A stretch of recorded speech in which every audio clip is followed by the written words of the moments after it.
इस तरीके से नहीं चल सकता। आप लोगों को पहले कुछ शहरवासी आपसे उम्मीद लगाए हुए हैं विधायक जी कि आप कुछ उनके लिए क्या कर रहे हैं। आज निगम का मेयर आपका है, विधायक आप हैं, आपके सांसद आपके, मुख्यमंत्री आपके, मोदी जी आपके, तो आप गडकरी जी के कार्यों को गिना के अपना पल्ला नहीं झाड़ सकते रुद्रपुर से। रुद्रपुर के साथ में आपने जो आपने वादे किए हैं वो निभाने पड़ेंगे। हम लोगों को बताएंगे कि आपको कितनी बार ठगा गया है, आपको क्या मिला।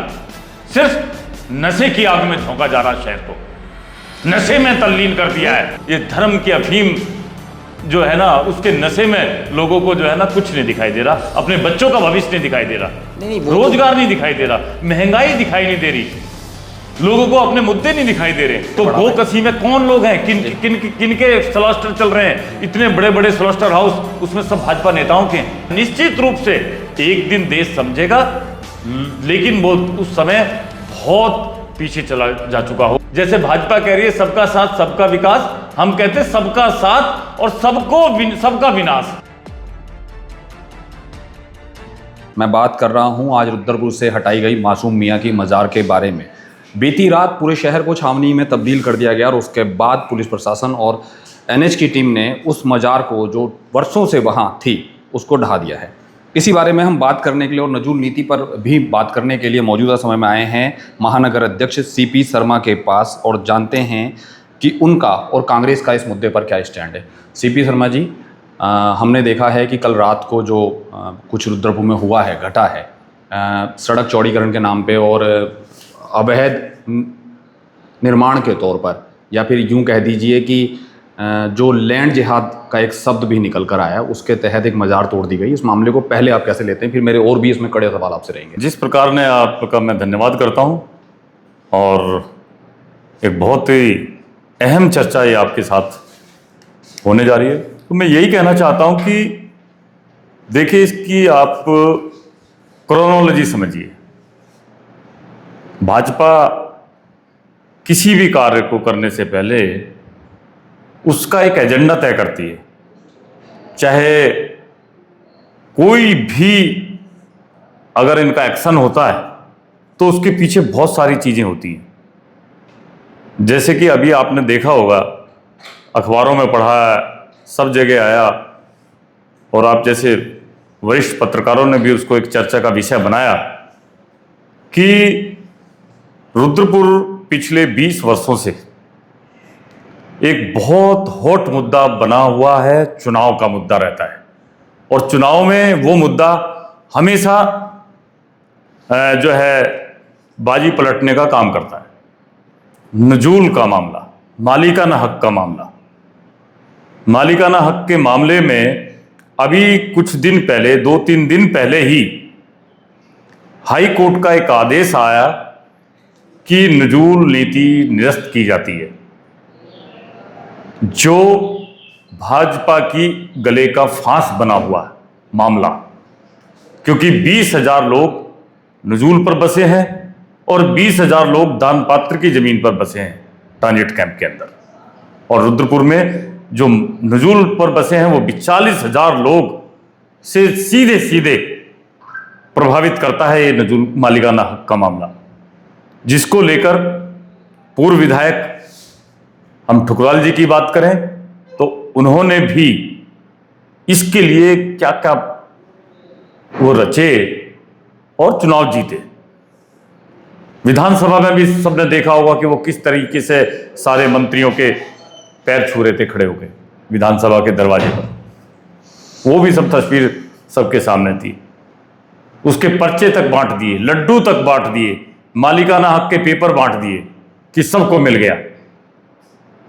लोगों ने भरोसा किया, लेकिन वो नहीं मिले। वो चुनाव, उनका टिकट कट गया। अगली बार जो है वर्तमान विधायक जी आ गए, उन्होंने जो है पट्टे बंटवाए। कुछ लोगों को पट्टे मिले, लेकिन वो पट्टे किसी काम के नहीं है जी। तो हम इस मामले को, जो मैं वहीं ले जा रहा हूं जहां आपका सवाल था, मैं इस मुद्दे को इसके साथ ही क्योंकि इसको अलग करना और उसको जोड़ना वो दोनों का एक ही साथ है, क्योंकि आक्रोशित हैं लोग। कितनी बार लड्डू मिठाइयां बांटे और खुशियां मनाई गई, उसके बाद मालिकाना हक किसी को नहीं मिला। उल्टा ध्वस्तीकरण की कार्रवाई जगह जगह पर, आप हफ्ते 10 दिन में एक दौरा उठता है भाजपा के लोगों को, और बुलडोजर लेके किसी भी बस्ती में घुस जाते हैं और उठा के बुलडोजर चला के वहां तहस नहस कर देते हैं। निर्माण कुछ नहीं कर रहे, सिर्फ ध्वस्तीकरण को ही अपनी उपलब्धि बता रहे हैं। सरकार ध्वस्तीकरण को ही अपनी उपलब्धि बता रही है।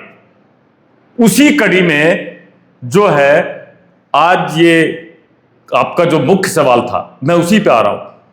वो लोगों का दिमाग हटकाने के लिए, हम विकास के विरोधी नहीं हैं, हम सड़क के चौड़ीकरण की हम स्वागत करते हैं, एनएच का हम स्वागत करते हैं, क्योंकि नेशनल हाईवे बन रहे हैं और बहुत अच्छा कार्य हो रहा है नेशनल हाईवे पे, हम जगह जगह देख रहे हैं। हम मानते हैं इस बात को कि चौड़ीकरण की जद में अगर कोई धार्मिक स्थान आता है तो निश्चित रूप से अवरोध पैदा करता है, उसको हटना चाहिए, चाहे मंदिर हो, चाहे मस्जिद हो, चाहे गुरुद्वारा हो, चाहे कुछ भी हो।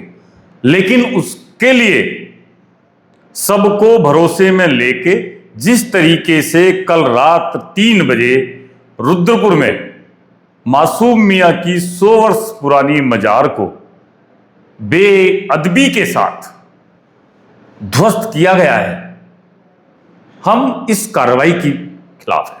नहीं, बेअदबी से कैसे? आप कह रहे हैं कि आपका एक सवाल है कि लोगों को भरोसे में लिया जाता है, किस तरीके से भरोसे में लिया जाएगा और किस तरीके से बेअदबी हो रही है, इस बात को थोड़ा क्लियर कर दीजिए। देखिए,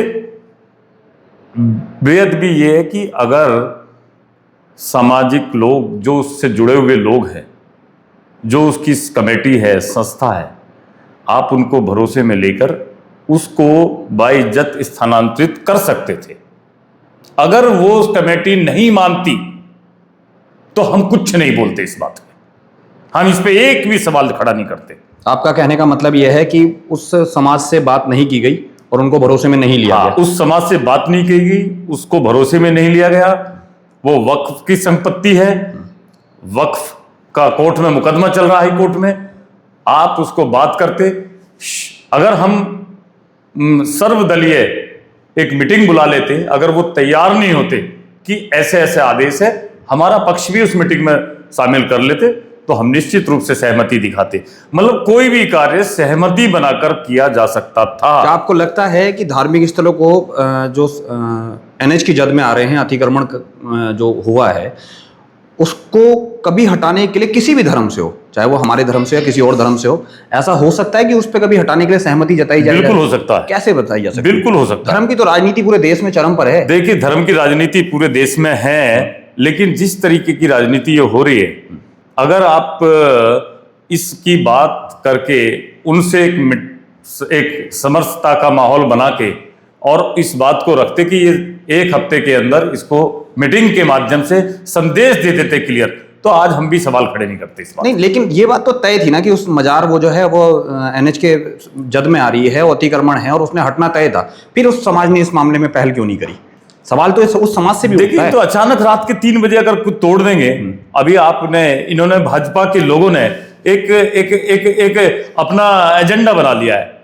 रुद्रपुर की मार्केट, जो लोहिया मार्केट थी, कितने बजे टूटी थी? आप भी ध्यान थे, आप भी थे शायद उसमें, और मैंने इंटरव्यू दिया था रात के 12:30 1 बजे आपके चैनल पे। आपने बहुत सारे सवाल खड़े किए थे उस समय।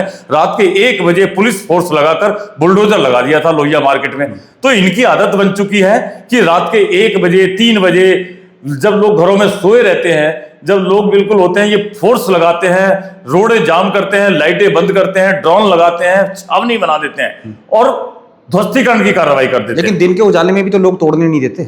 क्यों नहीं तोड़ने देते? अगर आप नियमानुसार चलिए ना, आप नियमानुसार कार्रवाई कीजिए, आप सारी चीजें, आप डर भय का माहौल बनाकर वातावरण, आप निर्माण तो कुछ कर नहीं रहे। निर्माण, सड़क चौड़ीकरण का निर्माण ही तो हो रहा है। निर्माण चौड़ीकरण का निर्माण है। हम स्वागत करते हैं इस बात का कि सड़कें चौड़ी होनी चाहिए, क्योंकि सड़कों की स्थिति, जनसंख्या जितनी बढ़ गई है, सड़कें उतनी हैं, तो ट्रैफिक जहां बहुत सारी समस्याओं को लोगों को सामना करना पड़ता है। एक वर्ड है, मैं उस वर्ड पे सीधी सीधी बात करता हूँ। एक वर्ड लगातार आ जाता है ऐसी जब बातें एक विशेष समुदाय के लिए आ जाती है कि लैंड जिहाद का हो जाता है। आपकी नज़र में लैंड जिहाद किसे कहते हैं? देखिए, लैंड जिहाद ये भाजपा का एक जिहाद किया हुआ शब्द है। मतलब हर वो व्यक्ति जिसने मेरी नज़र में जो अतिक्रमण की करके बैठा हुआ है, क्या वो लैंड जिहादी है? अब एक बार केवल एक अल्पसंख्यक समाज का व्यक्ति, क्या केवल एक अल्पसंख्यक समाज का व्यक्ति जिसने अतिक्रमण किया है वो लैंड जिहाद होगी, या फिर हर व्यक्ति पे नियम होगा? देखिए, लैंड जिहाद तो अगर नजूल पे जो बचा है, नजूल पर जिसने घर बनाया, वो भी तो लैंड जिहादी है। अगर उर्दू शब्द है, उर्दू एक ऐसी भाषा है कि उर्दू में हमारे गाने लिखे जाते थे। उर्दू हमारे देश की एक ऐसी भाषा रही है कि अमूल धरोहर है। हाँ, वो उसको हम मानते हैं। तो अगर जो नजूल में लोग बसे हैं उनको हम नजूल पे कह देते हैं, मुस्लिमों के साथ उसको लैंड जिहाद बोल देते हैं, लेकिन है तो वो भी लैंड जिहादी। तो मैं उसी लैंड जिहाद के मामले में बात कर रहा हूँ। मैंने अभी आज भी कहा था कि अगर आज मैंने एक बहुत बढ़िया इंटरव्यू सुना है तेजेंद्र सिंह विर्क का। उन्होंने बहुत बढ़िया एक बात बोली। उसने कहा क्या केवल उस चौराहे पर ही जाम लगता है? अगर आप एनएच की जद पे आकर उस मस्जिद को तोड़ देते हो, मजार को तोड़ देते हो, हम उस चीज़ का मतलब आपका सही वो करते हैं, इस चीज़ को एक्सेप्ट करते हैं, लेकिन क्या केवल ये जाम यहीं लग रहा है? क्या यहाँ से कलेक्टर तक जाम नहीं लगता है? क्या बड़े वाले चौराहे पर, बस अड्डे के पास जो चौराहा है उस पर जाम नहीं लगता है? या फिर कोई और जगह जाम नहीं लगता है? वहां पर ये सब काम क्यों नहीं किया जा रहा है? क्यों नहीं सीधा एक फीता, एक धागा लगाया जाता है? क्यों इस धागे को हमेशा उस पर एक धर्म का मान चढ़ाकर उसको आड़ा टेढ़ा कर दिया जाता है और फिर चीजें बचा दी जाती है? क्यों नहीं बाकी और चीजें जो जद में आ रही थी, जब राम मनोहर लोहिया मार्केट तोड़ी गई तो बाकी की चीजें और क्यों छोड़ दी गई? बिल्कुल, आपका सवाल बिल्कुल जायज है। अब एक बार बताइए रावत जी, गावा राइस मिल से लेके आप किच्छा बाईपास तक चले जाइए, कितना बुरा हाल है। शायद उससे ज्यादा तो वहां पे इंदिरा चौक पे हाल भी बुरा नहीं था। जी जी। इसमें इस पे कार्रवाई क्यों नहीं हो रही है? मैं उसी बात पे आ रहा हूँ। जिस लैंड जिहाद के मामले को आज मौजूदा विधायक ने बड़े आसान तरीके से उसका एक नया खाका पहना दिया है और उसमें अपनी तारीफें लेके बात होती है। लेकिन हाँ, मैं विकास शर्मा के उस बयान से भी खासा मतलब मुझे बहुत सही लगा कि उन्होंने अपने उसमें जिक्र नहीं करा। उन्होंने कहा कि एनएच की जद पर जो भी कुछ आएगा, उन्होंने तमाम बिल्डिंगों के नाम लिए, इवन यहाँ तक कि मेन बस अड्डे वाले चौराहे पर भी जो अतिक्रमण हुआ है उसका भी उन्होंने जिक्र किया है और बाकी भी जिक्र किया। उन्होंने कहा सड़क के चौड़ीकरण की जद में अब जो भी कोई आएगा उसको हटा दिया जाएगा। लेकिन वो लैंड जिहाद वाली जो बात माननीय विधायक जी ने कह दी, तो राम मनोहर लोहिया मार्केट जब टूटी थी, सीपी शर्मा जी मेरी बात को बढ़िया करके सुनिएगा, जब राम मनोहर लोहिया मार्केट टूटी थी तो उस दिन विधायक जी ने बयान दिया था कि आने वाले 1.5 से 2 महीने में काशीपुर बाईपास का चौड़ीकरण हो जाएगा, कोई नहीं बख्शा जाएगा, हर कोई उस जद में आएगा और उसको तोड़ा जाएगा।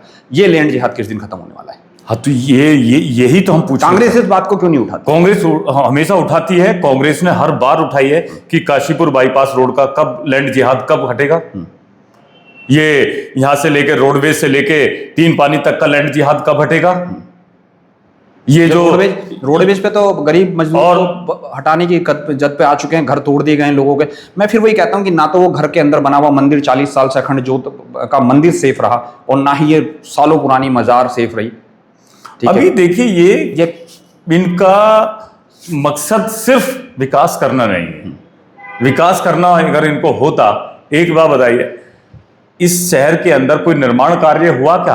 ये तो एनएच का है, इसका क्रेडिट ये क्यों ले रहे हैं? लेकिन ये तो एनएच का जो सेंट्रल गवर्नमेंट का। मैं आपकी एक बात क्लियर कर दूं, जब राम मनोहर लोहिया मार्केट टूटी थी, इससे पहले एक बार आपको ध्यान होगा कि एनएच पर एक डिसीजन आया था कोर्ट का कि एनएच पे कहीं भी शराब के ठेके नहीं खोले जाएंगे।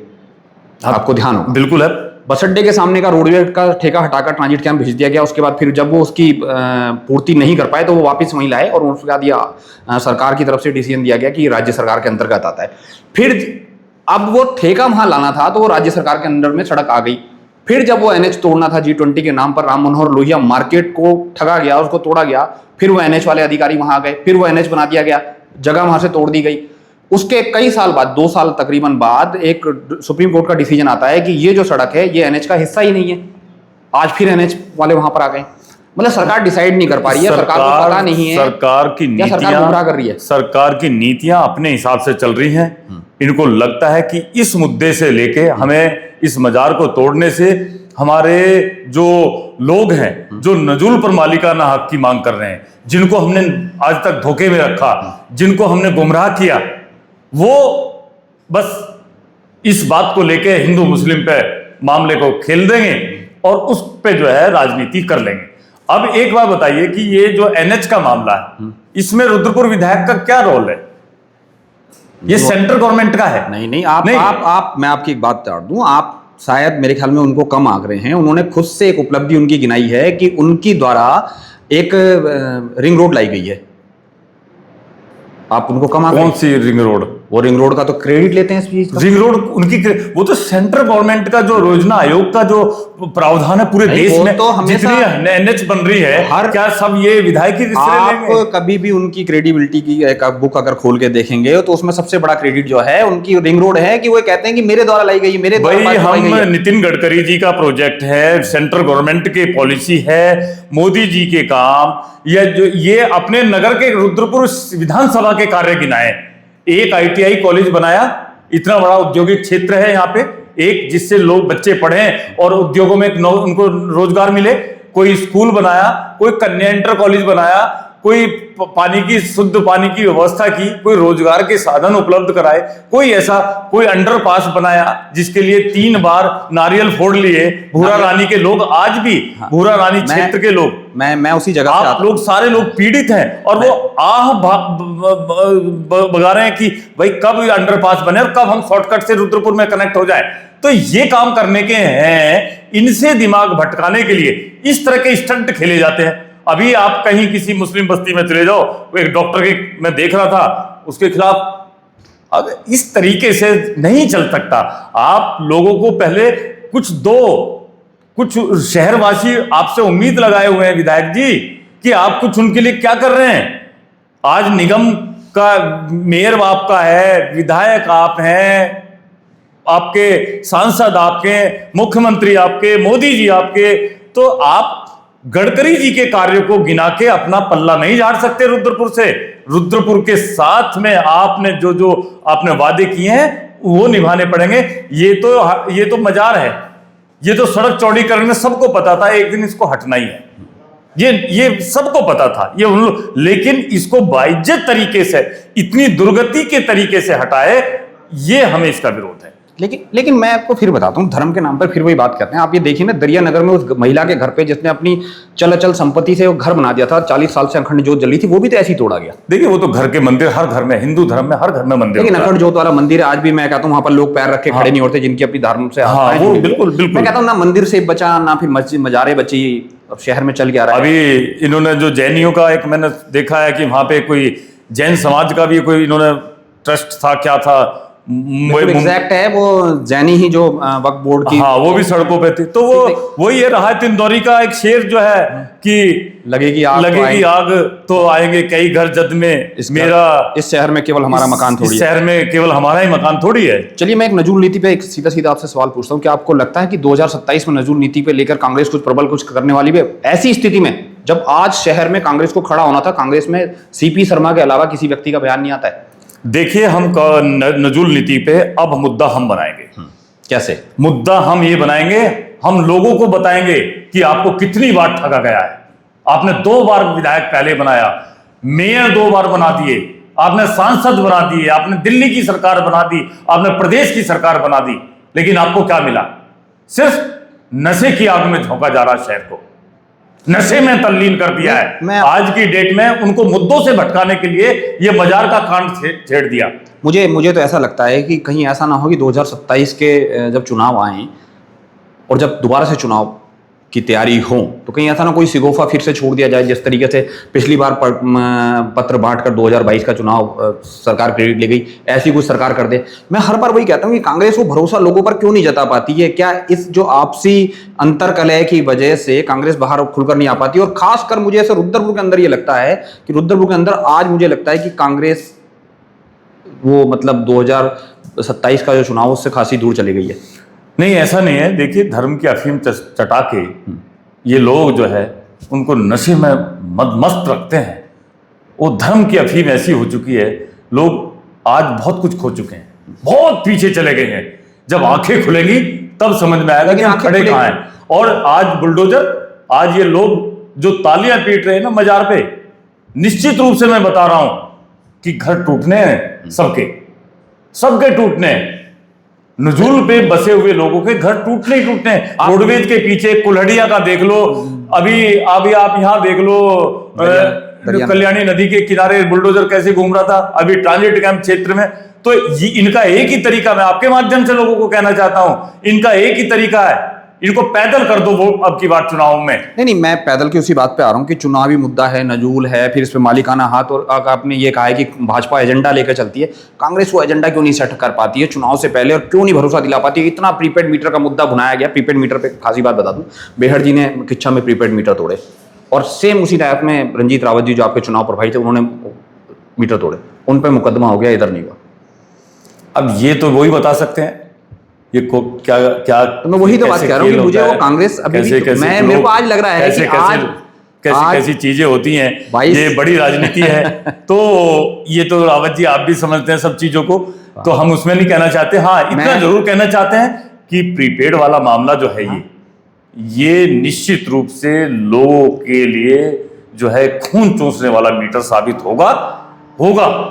आज नहीं तो कल लोगों को समझ में जरूर आएगा। जिस तरीके से मालिकाना हक में आपको 20 सालों से बरगलाया गया है, आपने घर में रहता है, एक लॉन नहीं ले सकता, उसके खतरा मंडराता रहता है कभी सरकार का आदेश आ जाए कि घर खाली करो। तो यही हाल मीटर पे है। इनकी कोई भी पॉलिसी भाजपा की ऐसी नहीं है जो जनहित के काम आई हो। मैं एक बात कहना चाहता हूं, अतिक्रमण पे जो लोग रह रहे हैं, जो अभी नजूल नीति पे सरकार ने, कोर्ट ने डिसीजन दे दिया, उसके बाद ये कह दिया है कि अब उस पर मालिकाना हक नहीं मिलेगा। अगर किसी व्यक्ति को मालिकाना हक नहीं है, इसका मतलब फिर कैसे मान लो कि उस आदमी को वोट देने का अधिकार हो? सरकार कहने ना ऐसे डिसीजन ले कि जो व्यक्ति नजूल पे रहता है जिसके बाद मालिकाना हक ना हो, वोट ना दे।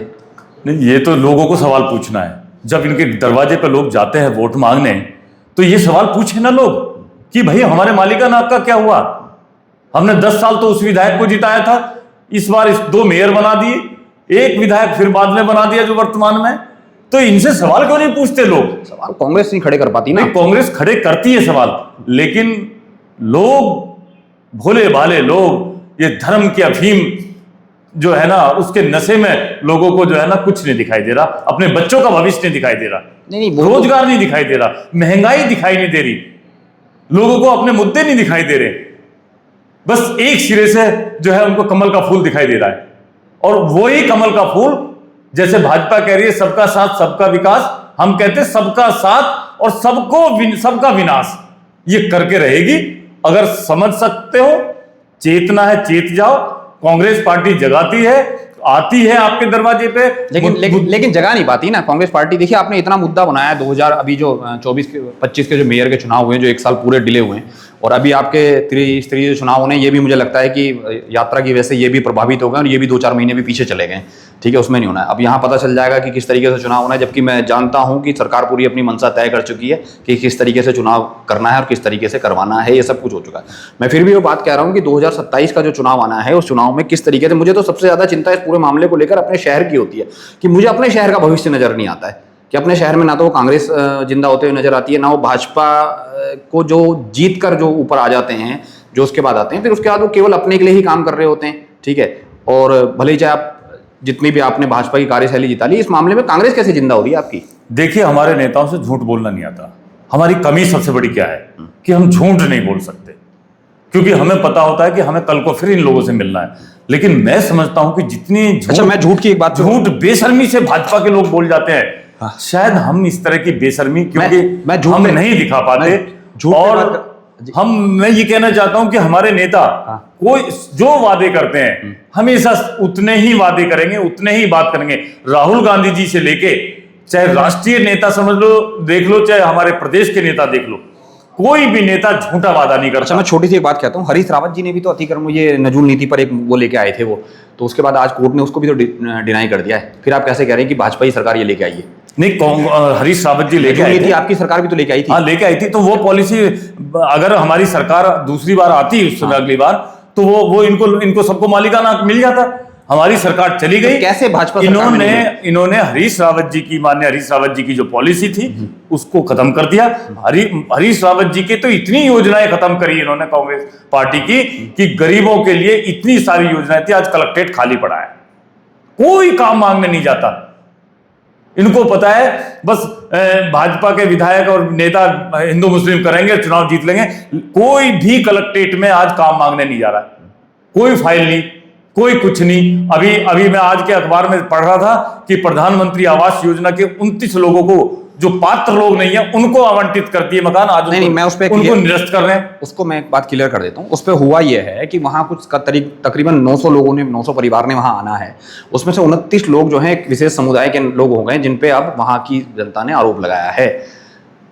फिर ये धर्म हाँ, फिर जाति धर्म का एंगल ले आए, वहाँ पे भी बात आ गई। तो अब उस पर आपत्ति हुआ। अब वो लोगों को पात्र बनाया जाएगा या नहीं बनाया जाएगा, ये भविष्य के गर्भ में है। यदि उनमें से कोई व्यक्ति कोर्ट चले जाता है तो क्या प्रधानमंत्री आवास योजना का हिस्सा वो वर्ग है या नहीं है, ये भी एक बड़ा सवाल है। ठीक है, लेकिन कहीं ना कहीं ये फिर एक जातिगत धर्म पे एक मुद्दा चले गया। इस पे अभी फिर कल वहाँ मौजूदा मेयर और विधायक जी ने जाकर फिर वही अपनी बयान ये उसी एंगल पे ले आते हैं ना। रावत जी, मैं आपको बता रहा हूं कि जिस तरीके से धार्मिक उन्माद फैलाया जा रहा है, ये नफरत की आंधी चल रही है, ये भाईचारे को तोड़ने का काम कर रहा है, देश की एकता अखंडता को खराब। ये आने वाले समय में ये जो बांग्लादेश में, पाकिस्तान में कभी सुनते हैं ना कि वहां पे हिंदुओं पर अत्याचार हो गया, वहां पे हमारा मंदिर गिरा दिया गया, वहां पे ये हो गया, ये सब उसी के नतीजे हैं। पहले ऐसा कभी नहीं सुना था। आपने भी इतना लंबा समय आपका जीवन हुआ। मैं आपको एक बात बताता हूँ, फिर कांग्रेस क्यों नहीं भरोसा जता पाती, हिंदुओं को क्यों नहीं भरोसे में ले पाती, जब कांग्रेस पे हर बार ये क्यों आरोप लग जाते हैं कि कांग्रेस एक विशेष धर्म के लिए राजनीति करती है? क्यों नहीं कांग्रेस उन धार्मिक कामों में हमें बढ़ चढ़कर हिस्सा देती हुई लिखती है? क्यों नहीं लगती? कांग्रेस सबकी धर्मों की पार्टी है। कांग्रेस के अंदर यही तो कांग्रेस की आप अच्छाई समझ लो या कमियां मान लो, कांग्रेस के लिए देश सबसे ऊपर है। देश के नागरिक, प्रत्येक नागरिक, चाहे वो किसी धर्म जाति से हो, उसका मतलब नहीं है, वो देश का नागरिक है और देश के लिए कांग्रेस काम करती है, ना कि धर्म जाति के लिए। आज इन्होंने जो जगह जगह जाके ये झूठी इनकी जो है धार्मिक नीति है, झूठ है। गो कसी में इनके लोग जो है एक्सपोर्टर हैं, बहुत बड़े बड़े भाजपा से जुड़े हुए। पिछले कुछ सालों में गोकसी का धंधा भी काफी आगे बढ़ा है। तो गोकसी में कौन लोग हैं, किनके स्लॉस्टर चल रहे हैं, इतने बड़े बड़े स्लॉस्टर हाउस, उसमें सब भाजपा नेताओं के बड़ा आरोप लगा रहे हैं। तो ये कौन देखेगा? आप इनकी बात करें, सिर्फ भोली भाली देश की जनता को गुमराह कर रखा है, उनको लड़ाने का, उनमें नफरत फैलाने का काम कर रहे हैं। आज हमारे नेता इस बात को लोगों के बीच में जा रहे हैं, समझा रहे हैं। निश्चित रूप से एक दिन देश समझेगा, लेकिन वो उस समय बहुत पीछे चला जा चुका होगा, बहुत देर हो चुकी हुई। तो साथियों, ये थे हमारे साथ सीपी शर्मा जी, जो महानगर अध्यक्ष हैं। मौजूदा समय में हम बात करने आए थे कि मासूम मियां की जिस मजार को अतिक्रमण की जद में आने की तौर पर एनएच ने हटा दिया है वहां से, और अगर यदि एनएच पर चौड़ीकरण की बात आती है तो फिर मैं कहता हूं कि फिर धर्म संभाव को इस चीज़ से अलग रखना चाहिए। लेकिन मेरा मानना ये भी है कि जिस फीते की डोर को लगाकर इस सीध की और जद को चेक करना है, उस पर धर्म का मांड ना चढ़ा हो, ताकि सारी चीज़ें एक तरफ एक आंख से देखी जा सकें। और अब मैं वो भी कहना चाहता हूं कि जो राम मनोहर लोहिया मार्केट के समय में जो कहा गया था कि काशीपुर बाईपास का चौड़ीकरण अगले 1-1.5 महीने में हो जाएगा, वो 3 साल बाद भी आज वैसी ही है जाम की स्थिति, जबकि काशीपुर बाईपास पड़ जाता है। इस पर दोनों पक्ष विपक्ष दोनों हर बार आड़े आए हैं, आमने सामने आए हैं, लेकिन स्थितियां जस की तस बनी हुई है। लेकिन आज मौजूदा नवनिर्वाचित मेयर ने ये बात क्लियर कर दी है कि एनएच पर अब ये काम बड़े जोर शोर से चलने वाला है, और इस पर कोई भी बिल्डिंग या फिर कोई भी ऐसी चीज़, धार्मिक चीज़ें अगर आती हैं तो उन सबको निरस्त कर दिया जाएगा। और मैं एनएच के इस डिसीजन से खासा प्रभावित हूँ, लेकिन मैं फिर भी इस बात को ये कहता हूँ कि शायद ये काम इस तरीके से किया जा सकता था कि उनसे बात करके इस चीज़ को हटाया जा सकता था। लेकिन खैर, अब चीज़ें सब सामान्य हो चुकी है। जहाँ कभी किसी ज़माने में मासूम मियाँ की मज़ार होती थी, वहाँ आज एक सड़क है। आने वाली पीढ़ियाँ शायद ये कभी जान ही नहीं पाएंगी कि यहाँ कभी एक मज़ार हुआ करती थी, जिसपे सर्व धर्म की एक आस्था हुआ करती थी। बहुत सारे हमारे धर्म के, जाति धर्म के लोग भी वहाँ मत्था टेकने जाया करते थे किसी ज़माने में। इसी तरीके से इतिहास पर लीपापोती कर दी जाती है। कुछ समय पहले जहाँ ये मासूम मियाँ की मज़ार थी, यहाँ इंदिरा गांधी जी की मूर्ति होती थी, उसको इंदिरा गांधी चौराहा कहा जाता था। धीरे धीरे करके वहाँ से मूर्ति हट गई, भले ही चाहे वो G20 के नाम पर हटाई गई। धीरे धीरे करके उस चौराहे को भी किसी और नाम में परिवर्तित कर दिया जाएगा, और इंदिरा गांधी चौराहा एक इतिहास बनकर रह जाएगा। इतिहास के साथ इसी तरीके से छेड़छाड़ की जाती है। मैं फिर वही बात कह रहा हूँ, फिर नजूल नीति पर बातें हैं। तमाम ज़माने की कोर्ट के डिसीजन के बाद कांग्रेस का ये आरोप है कि उस मुद्दे को भटकाने के लिए इस मुद्दे को इस तरीके से पेश किया गया है, जबकि सरकार लोगों को गुमराह कर रही है। अब देखना यह है कि 2027 पर नजूल नीति और इस सब मुद्दों का कितना असर पड़ने वाला है और किस तरीके से रहना है। जबकि मुझे ये लगता है कि 2027 का चुनाव रुद्रपुर 66 विधानसभा में कांग्रेस के हाथ से काफी दूर जाता हुआ दिख रहा है। कांग्रेस इस मामले में मुझे खासी कमजोर दिख रही है। लेकिन अब आगे की तैयारियां किस तरीके से, ये भविष्य के घर में बने रहिएगा हमारे साथ। मैं अनिल रावत, धन्यवाद।